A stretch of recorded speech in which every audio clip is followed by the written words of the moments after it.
Okay, so this is implied domain and range. We did a little bit of a review before we started this, so we're just going to kind of get right into it. Skip over the happy stuff, just right to it. If I asked you for the domain and range of these, you should be able to do them like easy peasy.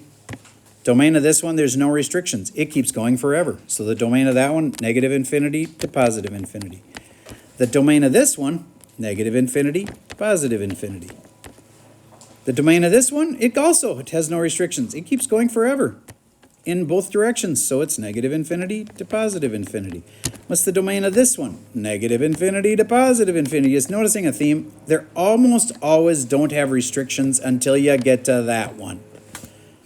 Why does that one have restrictions? Because look, it's got an arrow on this end and a dot on that end. So its domain would be from 0 to infinity. The range is just like that, except it's the up and down. Now the range is something that I would like you to practice once. Would you please tell me the range of that one? The absolute value. Just write range next to it and answer it quick. This will get you out of the listening to me mode and into the I got to practice this mode. What is the range of that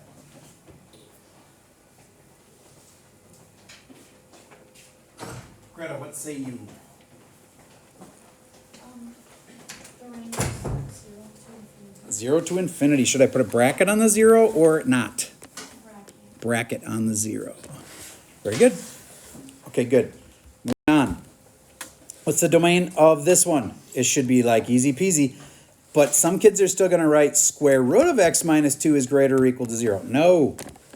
Just to what's underneath. You take what's underneath and you set it greater or equal to 0.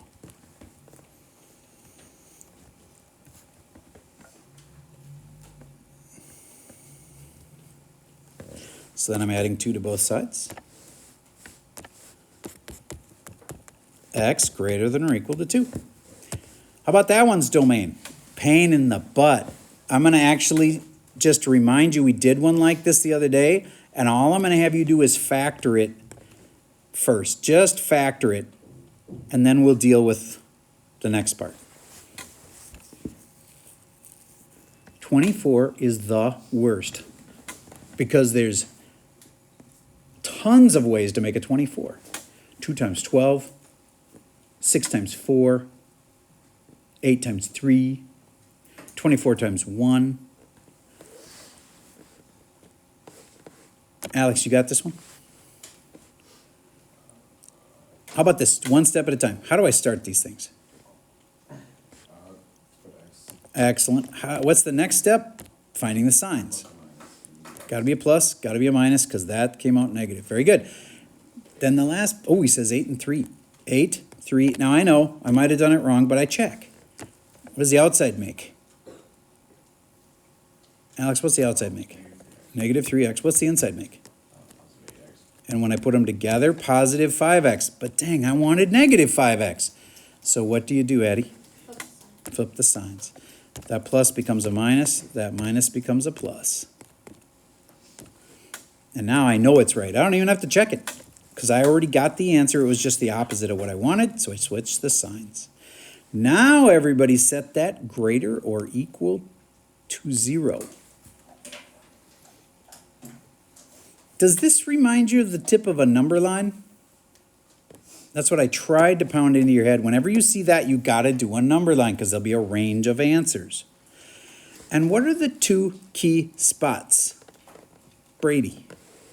2 key numbers. Correct. Here's 8.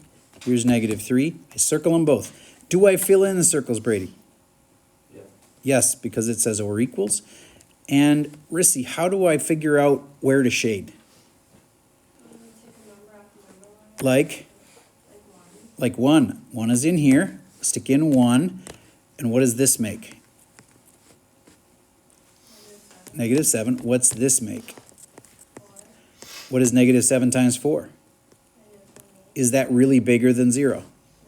So it does not work in there, which means it probably works here and here.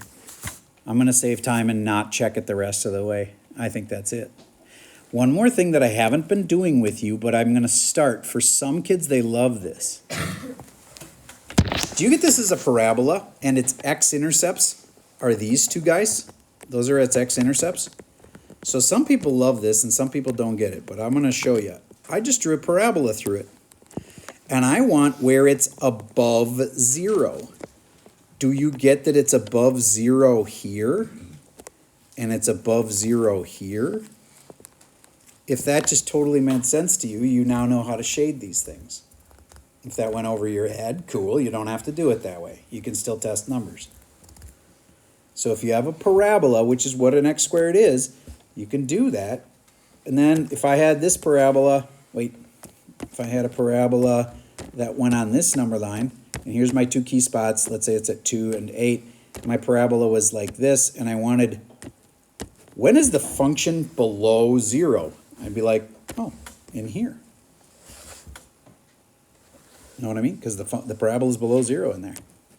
You can still test numbers, but that drawing the graph through it is smart. All right. Now, we already did this literally yesterday, so I'm just going to remind you this is x is not equal to -2. Remember, it's not equal to it, it's not equal. All right? And this is saying x cannot be 2 and x cannot be -4. But when you draw the number line for this, it reminds you that you actually have two numbers that it can't be, but everything else it can be. Those are only the two numbers that don't work. That means everything else works. So if you just wrote your answer like that, I'd cry a little bit and mark it wrong. You've got to say the numbers that do work, which is like this. Okay, and now we're going to get to the ones that are the more tricky ones. Right here. Everybody get to this one. It's too nasty. This one. We're going to start with the middle one. Right off the bat, that has to be set as some equation that I've told you a couple times, and you should do yourself. This has to be set as some little equation that you're supposed to do yourself, and you put it all on a number line. Try it.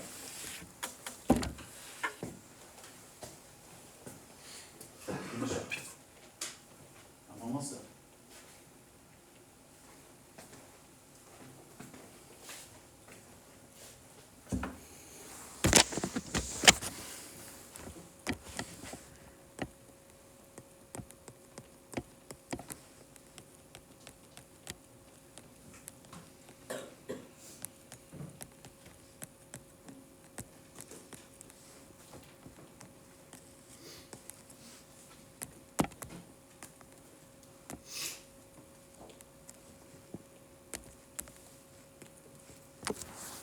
Those are my two key numbers, -2 and 0.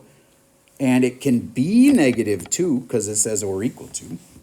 And then it says bigger than -2. It'd be tempting to just plow right over that 0, but you can't.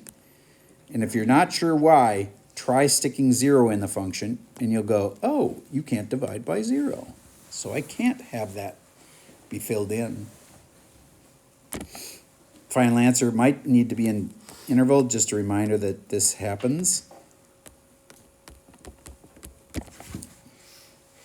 All right. Now this one, extra nasty, and here's why. I have never done one where the square root was on the bottom.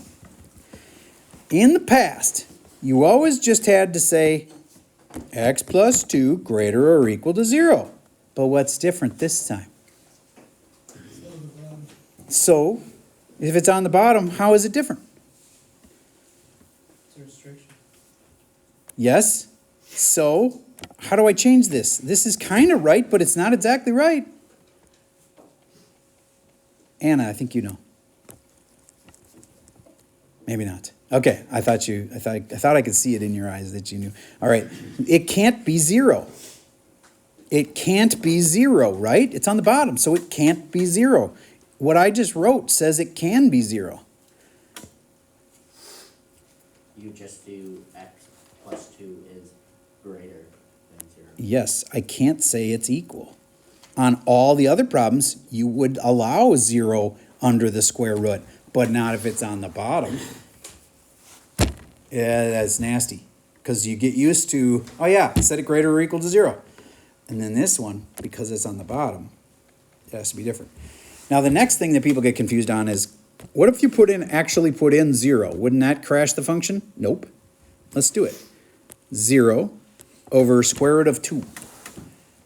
Yes, it's strange, but it's not illegal. 0 divided by anything, it's just 0.